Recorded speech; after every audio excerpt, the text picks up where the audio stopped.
Welcome to Iwifa TV. You're here with me, Wesley Jeff, and today we're going to introduce ourselves alongside a man who needs no introduction to the country. A man who has served this country in various capacities. He has been 3-term MP, Turkana Central, has been 2-term Assistant Minister in different governments. He has also been the first Speaker of the modern Senate. And today, he's the Chairperson of HELB. We're seated here with a man known as Ekwee Ethuro. My name is Wesley Jeff, alongside Your Excellency. I thought they said that you don't need an introduction. Ekwee Ethuro is a son of a nomad from the community of Turkana. I was raised up by loving parents and got the opportunities that this country could give to any citizen. I'm a proud owner of a master's degree in agriculture and applied economics, BSc Agriculture, UON, and recently I did my bachelor's of laws during my sabbatical. And now I'm serving as the chairman of Higher Education Loans Board, empowering dreams for young Kenyans.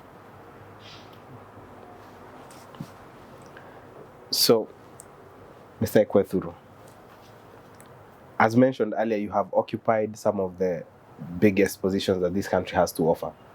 You have been 3-term MP, elected. You have also been an assistant minister in government. You have also been the first Speaker of the modern Senate. And the question, sir, is how do you become all these things? How does a young boy from Turkana become Ekwee Ethuro that we see today? Good question. You know, one time I used to follow parliamentary proceedings, and one time the former Minister of Education, Peter Ringo, would give Turkana as an example of out of nowhere.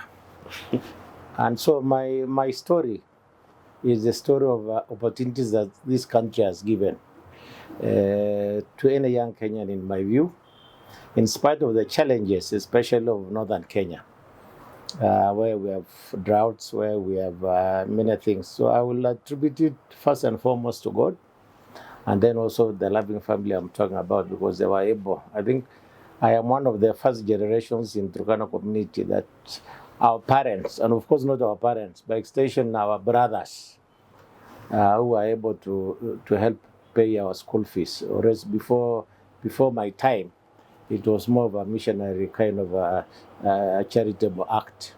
So it's just a matter of concentrating on your studies, knowing the kind of challenges that you grew up, and a commitment that you don't want any other generation to kind of face the kind of challenges that we have heard of: poverty, of famine, of hunger. And so I want to thank God, at least I was able to do well in school. I actually went to primary schools in Turkana, born and brought up. I went to Lodo High School, and as I always say, I exhausted all the education that was available in Turkana. So I had to go to the best school, the Alliance High School, for my A levels. Then from there, the UON, and all on merit. Going back to the issue of marginalization, and of course, from your experience, to what extent is it necessary for marginalized communities to seek representation in position of leadership, and how are these helped so far? If there is one community that requires representation more, it's actually the marginalized communities. If you look at what is the role of the state is to create an enabling environment in terms of public infrastructure, in terms of social services like education, health facilities. And that can only come when you have people who know the situation in which they grew up in and make a commitment.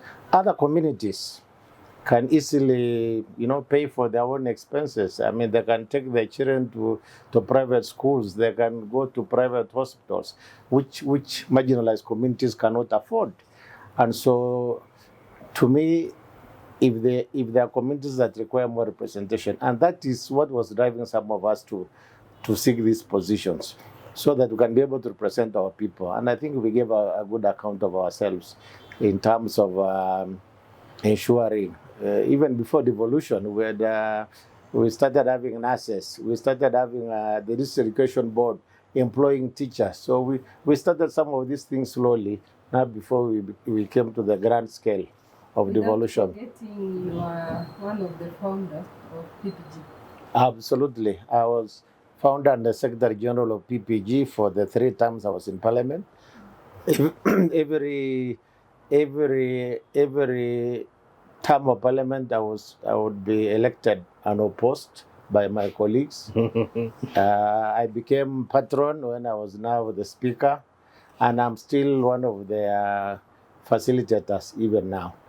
Wonderful. Wonderful. And the whole idea of PPG was actually to rally our members together for common causes.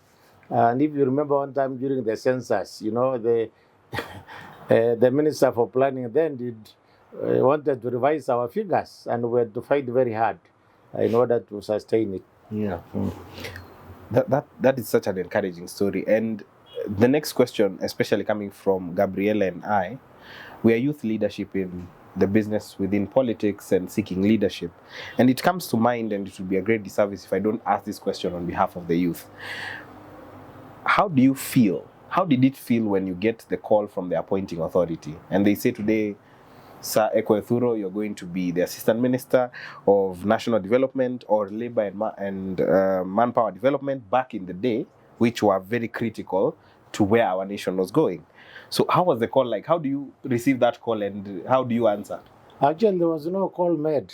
Oh my. We just listened to the radio and the TV, which was of course only KBC by then, which was not even in Turkana. There was no reception. I took KBC to Turkana in the year 2000 with my good friend, the Minister Mutahi Kagwe, for information. So that's how marginalized we were really. So on the 8th of January, I still remember vividly, at 7 p.m., 1998, then leo mtukufu rais katika ikulu ametangaza baraza la mawaziri. So I found myself, I did not expect, to be honest, because I kind of joined politics when I was not the favorite of the system of Kano.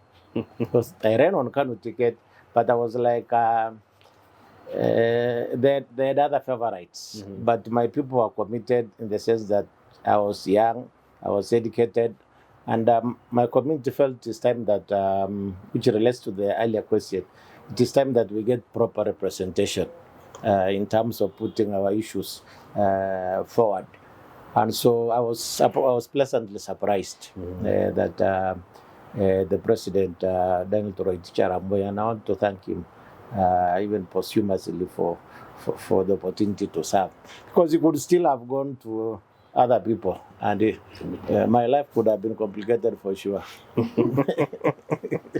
Mheshimiwa, you were the first Speaker of the Senate, the pioneer occupant of the position in a newly minted constitution. How was the responsibility, considering you had no reference point and you were basically a trained setter where the bishop, a Senate Speaker, will be held under quite high expectation? Yes, expectations were quite high, being the first speaker after Constitution. The new constitution. Fortunately, I was a member of the Parliamentary Select Committee on the Constitution. I was also fortunate that I had people like Speaker Marende, and Speaker Kaparo, who always gave me the opportunity to serve as a temporary speaker. So I was quite at home. Then my colleagues, most of them were former parliamentarians that we were together, the likes of James Orengo, my good friend, the man in charge of happiness, Kiraitu Murungi, Professor Nyang'nyo. So they are colleagues that we had worked quite well, and they also respected my contributions to the House and my independent and impartial rulings across the political divide. So that really helped me. The challenge was more to do with the other house. You remember they kept calling us Nyumba ya Wazee. I said yes, we are Wazee because the Senate is the upper house. It is house of reflection. It is a house of experience. It's a house of moderation. And if you look at the voting pattern of the Senate, every county has an equal vote. And the whole idea is that there must be unity in the nation. So senators must work extremely hard to try to build consensus to get 24 or more votes. Wonderful. So, based off these numerous achievements that you've had, some small, some big, at some point you were the chairman of the Constituency Development Fund Committee. Now, seeing that all the strides that the CDF has made up to now, having even been enshrined in law in order to legitimize it and remove any kind of doubts around it, right?